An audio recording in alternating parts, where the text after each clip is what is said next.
Welcome to Sports Management Podcast, where you will hear interesting sports management professionals share their stories, experiences, and passion for the sports management industry. I am your host, Marcus Philipson. Welcome to episode 185 of Sports Management Podcast. Today's guest is Diego Hurtado, the founder of the soccer apparel brand Diaza Football. We spoke about Diaza Mentality, growing up in Bogota, starting Diaza Football, Ronaldinho joining their events, building a winning team, the future of Diaza, and much more. Diego Hurtado, welcome to Sports Management Podcast. Thank you, man. Thank you for having me today. Hopefully we can have a great conversation. Definitely. It's great to have you on the show. You are the founder of Diaza Football, a soccer apparel brand. So can you tell us a little bit about Diaza and how this came about? Definitely, man. I really started 4 years ago, almost 6, when I still was a professional player. And instead of my career going up, everybody wants to make it to the MLS, make a lot of money. For me, it wasn't that case. It was always the grinding, the fighting, the trying to make it here, there. So I was getting tired of kind of like, going city by city, reaching out to coaches. It's not that I wasn't getting tired, but, like bills start showing up. So I was like, I need to start doing something else, right? I decided to do like a side hustle, which it was like, jerseys and do all this kind of stuff. Because my family was always in the garment industry. So I thought to myself, maybe I could sell this here in the US, because I used to sell like compression jerseys and all that stuff over there in Colombia, where I'm from. So I was like, you know what, let me do that here. And matter of fact, I was playing in a Sunday league game and they needed the uniforms. So I called back home and I was like, hey, how can we get this done? Can you guys get it done? And they said, yes, of course. We make the uniforms in Colombia. I sent them here to the US, and it was better than the ones that they were using, right? So the guy just hired me. He's like, oh, if you sell uniforms for me, he has his own brand. It was called Victory. Let's work together and, yada, yada. So I was like, okay, started working for him and I started selling like crazy. Everybody, I call all my friends, everybody, and they started buying from me. But the guy was busy with his other work and all that stuff. And I was kind of like invested in selling. So we didn't match, and I decided to just leave him. And I was like, you know what, I'm going to create my own thing. I called some friends and they advised me how to do a brand and all these things, trademark. And I did it, man. I created the brand and then I started selling. And after 5 years, it's been a lot of work, a lot of hours, a lot of sacrifices. But so far, so good, man. It's been paying off, Yeah, amazing. And I know you're hustling a lot, and I heard in other interviews about the Diaza Mentality. So can you talk a little bit about the name and how you came up with the Diaza? Of course. When I was, creating the brand, I used to play with a Brazilian team, right? Because the brand was called first Ginga. And, it was full of Brazilians, people, players from Brazil. They all play really good. I didn't even know how I was in that team. I was, starting and that's why I think I'm good, because, I was playing with this bunch of professionals that were coming from, Brazil, Germany, everywhere, right? And I was, starting in a team full of Brazilians. So they started calling and saying this word Ginga. They were like, oh, Ginga. And what Ginga meant was like jogo bonito, like you have to be really good, skillful to have Ginga, right? So that's why I call the brand Ginga. But when we trademarked the word, it was taken by a lot of companies. A lot of companies were called Ginga. So then I was like, you know what? I had to change the name. Either I had to battle and call everybody, which it wasn't going to happen, or I had to change the name, right? It was a business decision because it was only like a year that I was with the brand. So then I started, thinking, okay, how do I call a brand that it reflects who I am? So then I started thinking, I don't know if you know, but Nike is the god of victory. That's what it means in Greek. So the god of victory is called Nike, right? So that's why Nike was named Nike, the god of victory. So I started thinking, let me just look for a word, for a god from Greek words. And I started looking at Greek words and all that stuff. But then I thought to myself, I'm not Brazilian. I'm not Greek. I'm not from Greece. I'm none of these people, right? I'm my own. I'm Colombian. So why don't I look for a word that is Colombian, or maybe that it comes from where I'm from? So I started looking at the dictionary and I started looking for words, the tribes and the indigenous people from Colombia. So then I look at this word and it says, the definition was like resilience, hardworking, like the lead. Like if you want to be a leader, you have to have, resilience, hard work, perseverance. You have to, have grit. And that was exactly who I was at the moment, and who I am today. And the word was Diaza. It's like, okay, Diaza means, hardworking, perseverance, all these words, all these core values that you need to have, first of all, to thrive in life, especially in soccer if you want to make it. Because this is everybody. Like there's so many players that want to make it, and there's only a very small percentage that can make it, right? So you need to have those qualities in order to make it. And that to me was perfect. That to me was like, okay, this is short, right? Diaza, this is meaningful to me, and it's going to be meaningful to millions of people. So then that's why when it comes with it, you have to have the Diaza mentality to do everything that you want in life. And it's been such a great thing because I get text message from everybody that they see a jersey. Last week, somebody from Argentina, one of my friends, they were in Argentina and they were in a stadium and somebody was wearing Diaza in Argentina and he didn't even know. He's like, man, I got the Diaza mentality next to me. So it's like people get the message. People know that what we have built is not just a brand, right? It's not just apparel or piece of jersey or clothing. It's like a mentality. It's a culture behind it. And the perfect way to put it in those words is that Diaza mentality, So very happy for everybody that got the message and is still, is supporting the Diaza mentality. The brand has grown a lot the last couple of years, but if we talk about the early days, like, you came up with the name. How was those early days? As an entrepreneur, early you were still playing, and how the development went from that point. It was, I wouldn't say it was, because a lot of people, I guess the people expect to hear, oh, that was so difficult and it was so hard and it was, like I had a full-time job and all this kind of stuff. In my situation, it was different. I was a professional soccer player, right? I was getting paid to play. So it was kind of like I only had to work 3 hours, right? 3 hours a day. I go training and then, whatever, you get the day free for you. So I used to play and then, but then it was a lot of sacrifices. Like I had to save a lot of money, right? Because the salaries for playing soccer wasn't that great.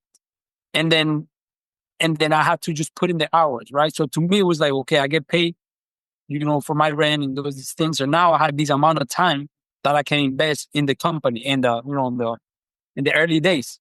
So that's exactly what I did. I started putting myself in scenarios where I didn't have to really work or where I didn't have to spend a lot of money to make this happen, And I feel like that's one of the things that people don't really get it at the beginning, right? They wanna do a company, they still wanna party, or they still wanna go out in the weekends, or they still wanna, spend a lot of money in shoes and this and that. To me, it wasn't that way. To me, it was like, let's save a lot of money. Let's invest my time, my free time that I have in this idea. And then we'll see if it pays off. I was still happy playing.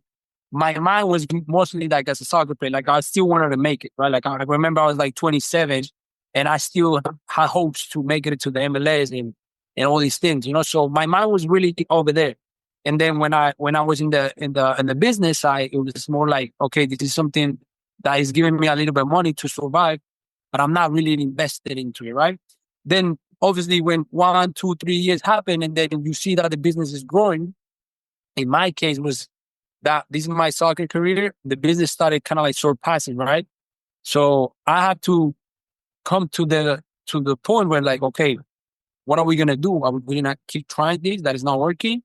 Or are we going to just start a new thing and invest all the time to it? And it was hard because it was my passion, soccer, playing, being in the field, training every day. But to this day, man, I still miss it. I miss working out every day. I miss, being with the people, being in the locker room, the weekend, the game day feeling. It's been hard transition. And it's always been a hard transition for everybody that play, professional sports, I think. But then you get, you know that you're doing and building something even bigger. So that to me was like, okay, the beginning was hard, but I didn't make it that hard. I feel like people just make it really hard. To me, it was like, I'll make it easy. And then I try to do the best I can and invest my time, invest my time and money the right way. And that's why kind of like, it was easy for me. And then, when it started increasing, obviously, it's when it gets harder, because building a brand is like, you need to do brand awareness, marketing, hiring people, all these aspects, you need to become better at that, right? But to me, it wasn't that hard because I've been getting better every year in soccer, right? Like I knew if I wanted to play in the MLS, I needed to train every day. I needed to dedicate my hours to that. So in the business, it was kind of the same mentality. If I want to make it there, I need to dedicate myself to that. I need to study. I need to train my mind to these things, be open to new ideas, to new people. So that's how kind of my transition went in the business at the beginning. I understand. And I mean, now you have a 30 people something team. So how has that change been from, being yourself and your family making, this and now growing and you becoming, a manager to more people? And how's that transition been for you? That to me, I think is one of the most challenging aspects of the business, right? Having like a team of 4 or 5 people, it's not the same as now, right? Like now I have to build leaders, right? Before it was just me, I'm the leader and I can, do whatever I want or make the decision that I want. Now I have a team of leaders that have to make those decisions for me or with me, So it's easier to hire somebody that has experience and all that stuff. To me, that's easier, right? But to me, what's more worth it is just the people that started with you, that believe in you, that started this whole thing with you at the beginning. How can you build them to be better, right? How can you make them become a leader? I think that's the key of being a great leader, right? So if you can get these people that started with you to make them leaders and then make decisions for you, I think that's when you succeed. And I feel like I'm good at that. I'm good at teaching people. I'm good at, being an example for them. And I have built these core people that now they leaders, but it was very, very difficult at the beginning, because you have to deal with a lot of situations in their own personal lives, their own beliefs. Like, are they confident? They're not confident, right? Do they believe in themselves as much as I believe in them? And people are not gonna, there's like now the company is growing so fast that it's leaving people behind because it's just like a soccer team, right? Like if you start at the 5th division, when you're in the 2nd division, it's not gonna be the same level, right? Like you have to train more, you have to be more skillful, you have to be faster, you have to do this. It's the same thing in business. And I feel like now we're in a division where we stop. And it have leave that the business have left people behind because they're not willing to sacrifice more. And I understand. They don't have to, right? But in my mind, I need people that want to grow. I need people that wants this as bad as I want it. So that's the most difficult part to me when it's hiring people and building your own team. But once you have them, when you find it and when you teach them and when they learn and when they get the idea, everything clicks. Everything clicks and then you have good people that are gonna be smarter than you, that are gonna demand from you, that are gonna give you ideas. And that's how I feel like the business grows. Yeah, I understand. And a good analogy there with, going up in level in football, the same team, you need a stronger team. And as, of course, the same thing applies in business as well. There are some cool stories that I read about, like Ronaldinho joined one of your events. So can you talk about some like highlights over the years that you have had with Diaza so far? Yeah, I think that's one of the biggest moments for me. Having Ronaldinho wearing Diaza, it was a highlight of a brand. I think it's gonna stay there for years, to come. Having that event with people like him, with not just him, but there's so many stars that we've done. Kaká, that played the game, celebrities, singers. I feel like word passion is it has become so big that people are noticing, right? And people like them, Ronaldinho and them, having them next to me and saying like, "Oh, this is really nice. Keep it up. You're building something good." It's just a motivation that keeps you going. One of the highlights is Ronaldinho. Another one was Kaká that we did the event with them. Another one was when we got our first professional clubs. My first feeling when I got the first professional club was like, I make it a pro. It was the same feeling when I signed my first contract.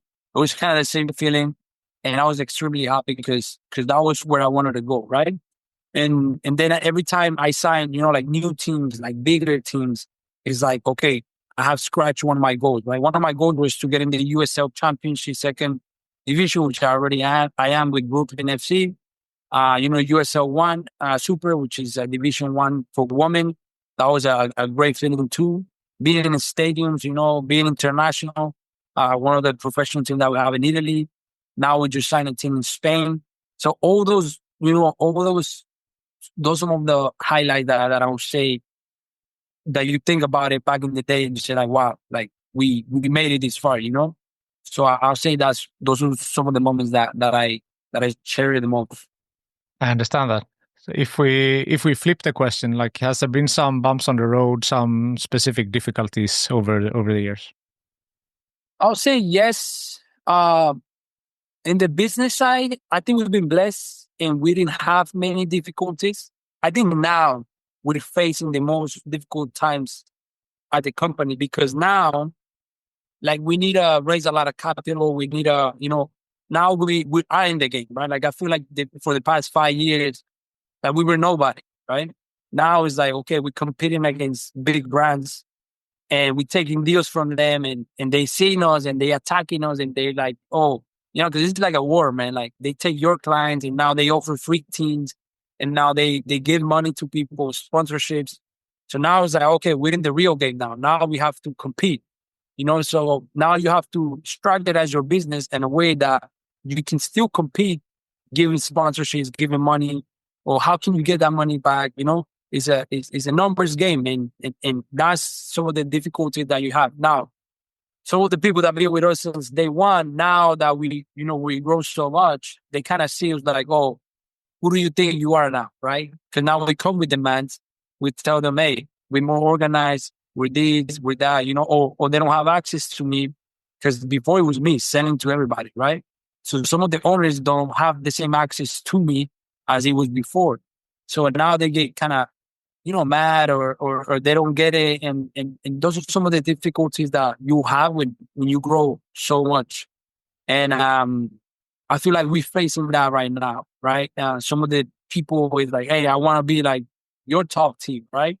But the thing is like they don't bring the same revenue that the top team is bringing. So it's just hard to educate people the right way and the right thing, and other people just hating on us. Saying that our brand is not good enough, that why are we here, why are we there? And I don't pay attention to that and I don't really care, but it just makes me happy, that now they're talking because we're there, we're competing, we're showing that we're different.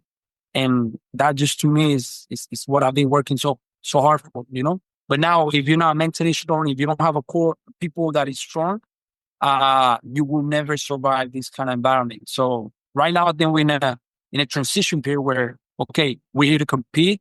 We're going to compete against the best brands. So we got to be ready, So if you're not ready for it, then you won't survive. For sure.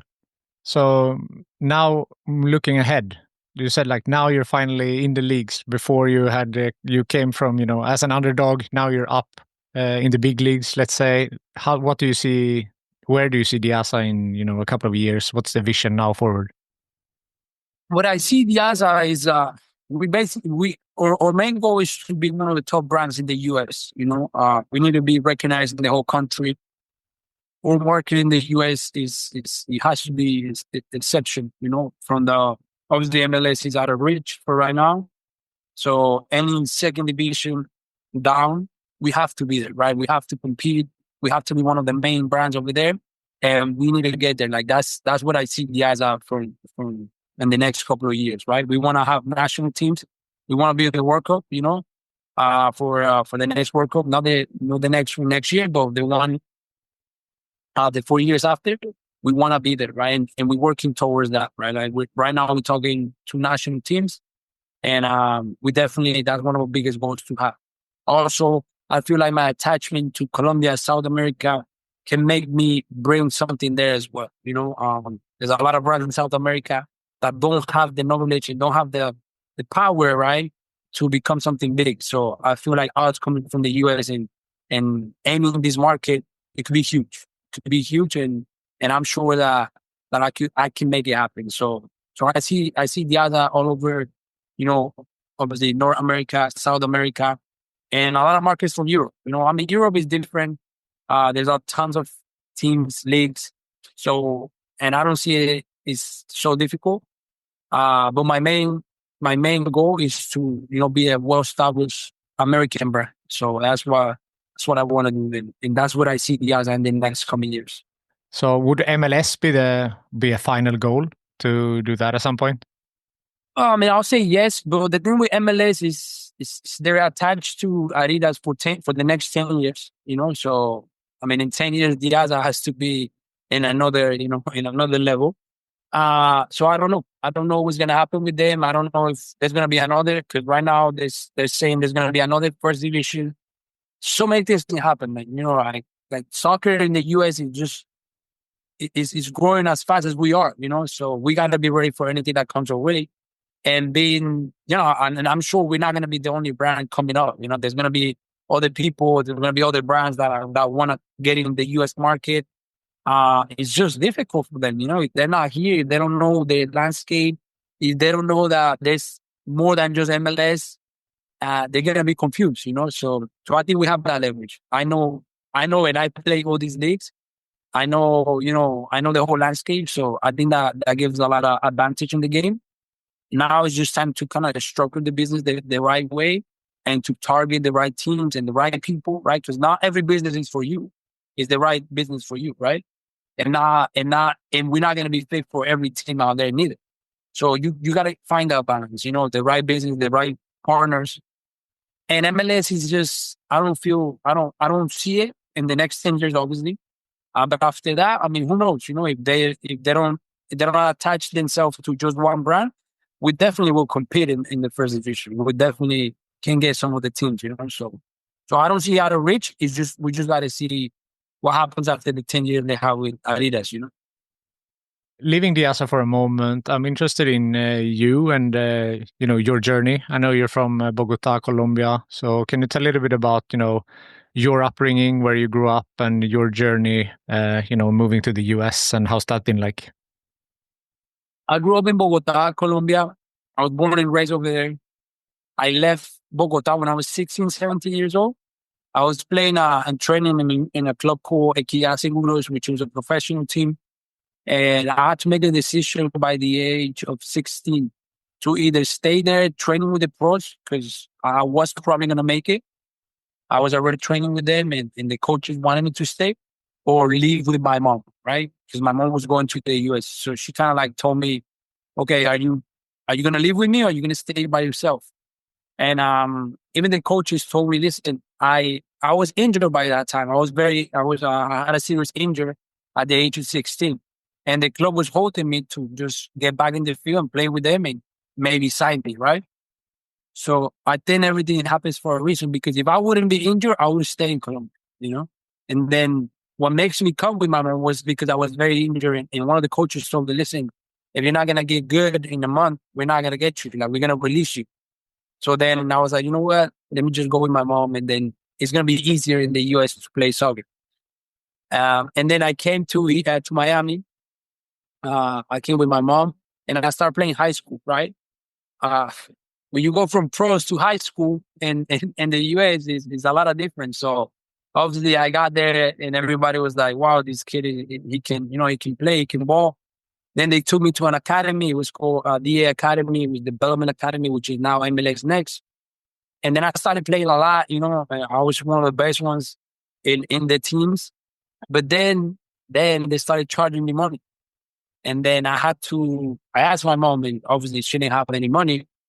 So I was like, okay, what do I do now? So then I had to go to high school, practice, and then work at night, right? So that was kind of like my cycle. And then I started getting injured and all that stuff, because, you have to be, if you're going to be an athlete, you have to really dedicate yourself to that. So growing up in Colombia, it was tough. It was, I come from a background like a very dangerous part of Bogota, Colombia. But it was always like I thought I was what everything was. When I was a kid, I was growing up in this tough environment. But I thought, listen, this is how everybody is in the world, right? Like I was very confused. I didn't know anything. I didn't know there was better or there was bad. I thought life was like that. So I grew up in this environment that, like in the streets, you get robbed and all these things. So you got to be careful even in your own neighborhood. So I had to take the bus when I was 11 years old. Like I have to, go on bicycle when I was 12 to my games. Like it was a big city like New York. So it was a lot of growing. Like when I was 15, I was already, I compare myself to my little brother now. And I already have tons of experience that this kid hasn't even have an idea of what it's like. So, but I think that made me who I am today. I think those tough environments, I think, being related to these people, seeing the bad and the good, uh, it makes me who I am today and not be scared of anything, because I feel like life put me in situations where people get scared of just building a company is scary. But me is like, okay, I'm gonna do it no matter what. So I think that comes from that. So when I grew up, it taught me that, it made me a better person. It made me who I am today. And I'm very proud of where I come from, because I think if I wouldn't come from that, I wouldn't be where I am today. So I'm very grateful for it.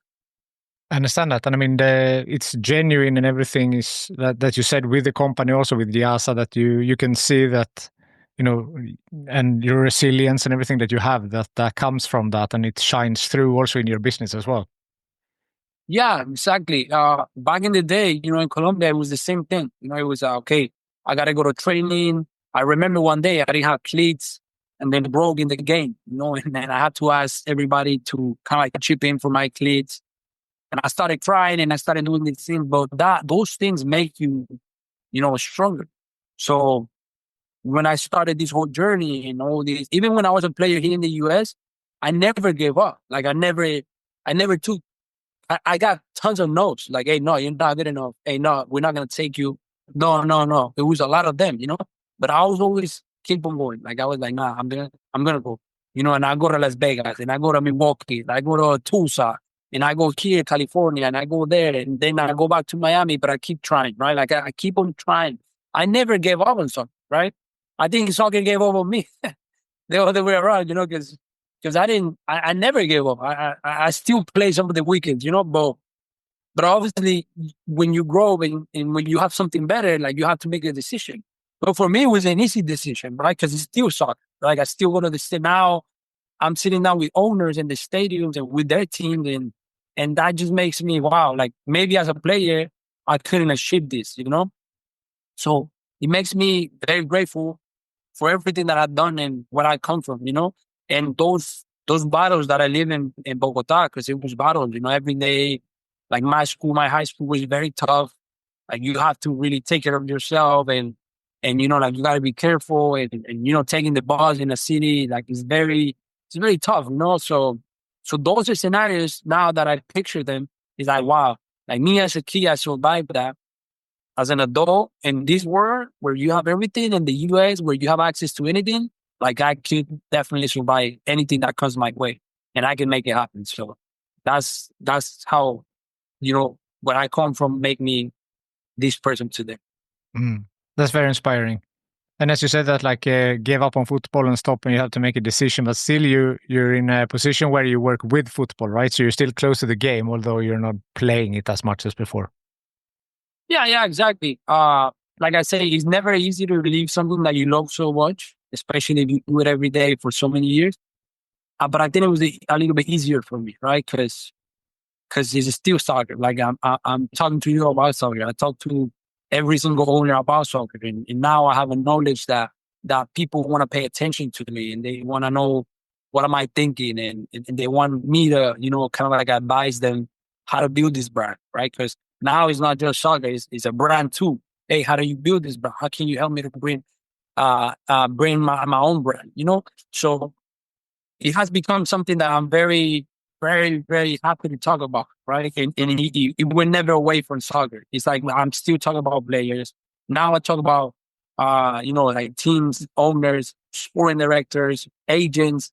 Like we talk soccer all day, every day. And that to me is a blessing. It's the sacrifice that I've been dealing with since I was a kid to now. It's kind of like the payoff, right?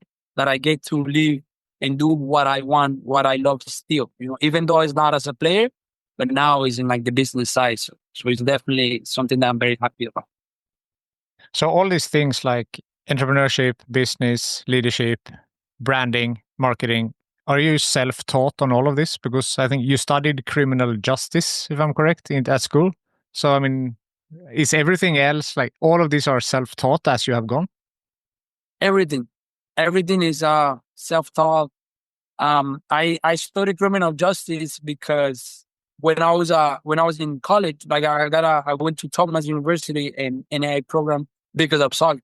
Like I didn't go because I want to study, right? My mind was like, I'm gonna go to college, any college, D1, D2, D3, whatever it is. I'm gonna play 4 years and then I'm gonna go to pro. Like that was my mentality. How? I don't know, but I'm gonna do it. So I went to this college and then I was playing soccer and I was living my life. And then I started doing business, because I'm always good at business. I knew I was good at business always. Like I've always been a sales guy. I was like, I'm going to take business. But then I started going to their classes and it was extremely boring. My language wasn't so good. Like I didn't understand so much what they were saying. So I was like, wow. And then I got an elective class that it was criminal justice. But this class was very cool. Like the guy was like explaining everything good.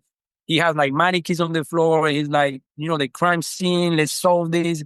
I was like, wow, this is really cool. Like I like this and I'm understanding this. So at that moment, I was like, okay, what? I'm going to study criminal justice. And if I'm not a soccer player, I'm going to be a cop. That was my mentality, That was my plan B. So then I started studying criminal justice and about being a cop, FBI, all this stuff. And that was like my two things that I had, soccer. And if it doesn't work, I'm going to be a cop. Like, that's it. That was my goal. That's why I started criminal justice. And that's why I finished and I have a bachelor's in criminal justice, which now I never use. I don't use it. I never become a cop. I don't think I'm going to be a cop anymore. But then I started, building my own. I studied design, Photoshop, Illustrator on my own, YouTube. Then the branding, it was the same thing, like how can it become a brand? Like how I started reading a lot about it. Then I studied, like marketing, social media, Instagram, TikTok, all these things, those trends. I studied all by myself, and the business. I think being in a classroom is good, but actually doing it and being in it is where you learn the most, That's definitely, if there's somebody that's looking for an answer about like, oh, what do I do? Like, do I take your classes and then I build my business? I feel like it's better just to do the business because you're going to learn faster. You're going to learn quick, And then that's what happened to me. And like, I learned quick and then obviously you're going to make a lot of mistakes because you don't know it all. But then if you're good with that and you learn from your mistake and then you fix it, that's how you build, But if you're not good at taking mistakes and you feel bad because you made so many mistakes, then you just stay in the classroom and try to get better, try to be ready. But it's never going to be a time where you're going to be completely ready. Like that to me is not, that doesn't exist. You got to either take it or don't take it at all.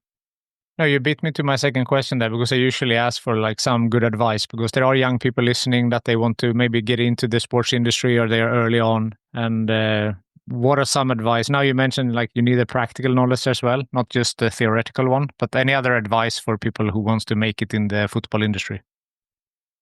My advice is to get in the industry, right? I'll give you the perfect sample for for a person that is now a key value of my team, right? His name is Jose. And this is the way that he started. He was not related to the sport. He was never in sports. He was doing finance in his college, in his university. And then he said something like, okay, I have offers from, I don't know, from corporates and this and that, but that doesn't really, is not what I want. I want to be in the sport, right? So he offered himself to be a assistant for an academy for like coaching kids. He's like, I'm going to get in this coaching thing for free. Like I'm going to offer myself for free because I don't bring any value. So if you don't bring any value, you cannot ask for anything, right? So he's like, I'm going to go for free. I'm going to learn and I'm going to start making connections. So this kid goes to the academy, he works for free, and then the people from there, because he has a great attitude, he's learning quick, he's doing this, and the people hire him to be a coach.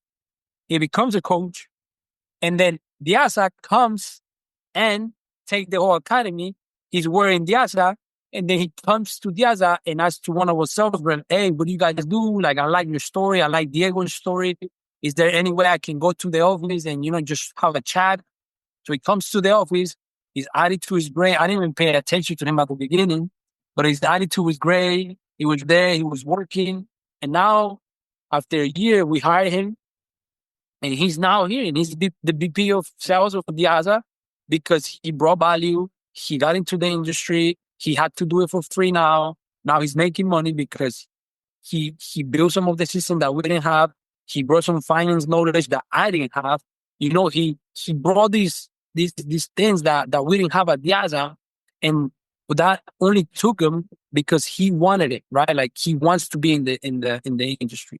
So now we have because of that question that you made, we have an intern program where we bring all these people that really wanna be in the industry, and then we kind of see, okay, this kid really wants it, and if he really wants it, we give him an opportunity.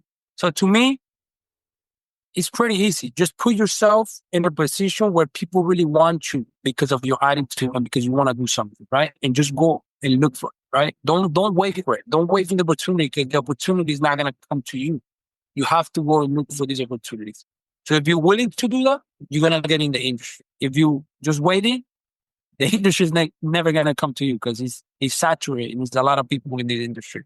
So that could be a good advice for anybody hearing this. Definitely. And if someone wants to check out more about yourself or Diaza or the intern program, where can they go? We will have a lot of post jobs in LinkedIn. Or LinkedIn is huge with searching for these people. Well, they can even email me, man. I check all my emails all the time. There's been people that there's not even an intern program, right? They just email me and like, hey, I'm looking for an opportunity. This is what I do. This is what I know. Is there any chances for me to, do something at Diaza? And my email is easy, Diego@diaza.com. So is anybody here in there and want any opportunity, you're more free than, you're welcome to email me and then we'll check you out. Sounds awesome. Anything else you want to mention before we sign off here? No, man. No, I mean, people always want to know about the story about Diego and Diaza, and I think we covered that. I think a great message to people is just to, have the Diaza mentality, hard work, perseverance. Don't stop, man. Whatever you guys are looking for, whatever you aim for your life, just keep at it, be smart about it.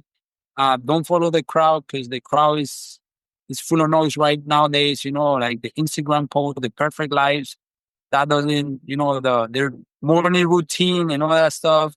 That's not for everybody, man. That's for people that already make it or that already have money. If you don't have any money, if you want to make money, if you want to build your career, create your own routine. Like don't just listen to other people, but listen to yourself. To me, it's like learn first who you are, what you want, invest in yourself, and then get out there and give yourself to other people. That to me is everything. Fantastic. Great way to end this episode. Diego, thank you so much for taking the time. I know you're busy. It's a Sunday. You're in the office grinding. I appreciate you took the time for this podcast. Thank you so much. No, man, thank you. Thank you for having me. Thank you for listening to the Sports Management Podcast. Please hit the subscribe button so you don't miss out on any upcoming episodes. Also, feel free to leave a comment about what you thought about this episode. If you want to get in contact with me, send an email to sportsmpodcast@gmail.com or hit me up on Facebook, Twitter, or Instagram @sportmpodcast.